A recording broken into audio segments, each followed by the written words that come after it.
Hello and welcome back. It's good to see you again. Feel you are enjoying this video, classes, etc., and it's beneficial for you. So, in today's video, we would be discussing the various branches of psychology. What all different branches of psychology there are. Now, psychology is a vast field. Means to say, it's not something very limited, and it covers. If you will study in detail, you will find that it covers each and every aspects of your life. It's just like a tree, and it has many branches. Now, each one explores different parts of human experiences.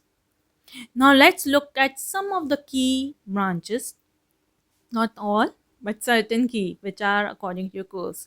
So, first is clinical psychology. In clinical psychology, focus is on mental health, emotional problems, and therapy. Second is counseling psychology. Counseling psychology helps people cope with everyday challenges and life transitions.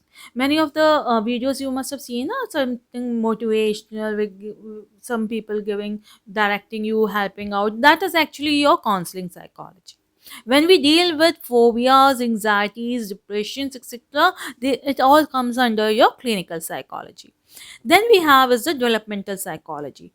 Here the focus is on how the individual grows and changes across the lifespan. You must have seen a small babies, they act differently when they are a little bigger or childhood age. It is different. In adolescent, you are different as compared to your childhood age, and you would again be different when you are in adulthood or means to say elderly people. So they are not the same. The behavior pattern changes across the lifespan.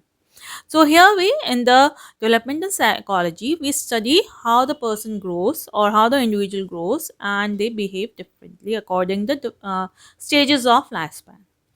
Then we have is your cognitive psychology. Now, cognitive psychology explores how we think, learn, remember, and solve problems. Now, all these features are mostly used in your AI because I know most of you must be using it, so it is used there. The next branch is your social psychology. Now, looks at how people influence and relate to one another in different settings. You behave differently with your parents, with your siblings, with your friends, and as you grow and your work situation, the things might be different. Then we have is your industrial, your organizational psychology. Here, thus we apply or the psychology is applied in workplace and organization. The means to say you must be seeing in workplaces or in the industries the setting is different and how the people act or react differently. Then we have is your educational psychology. Now it is used to help improve teaching and learning process so that the students are best facilitated, so that they have the best learning situations and with the least amount of disturbances. So each branch of psychology opens a window into the human mind. So together they help us understand ourselves and each other a little better.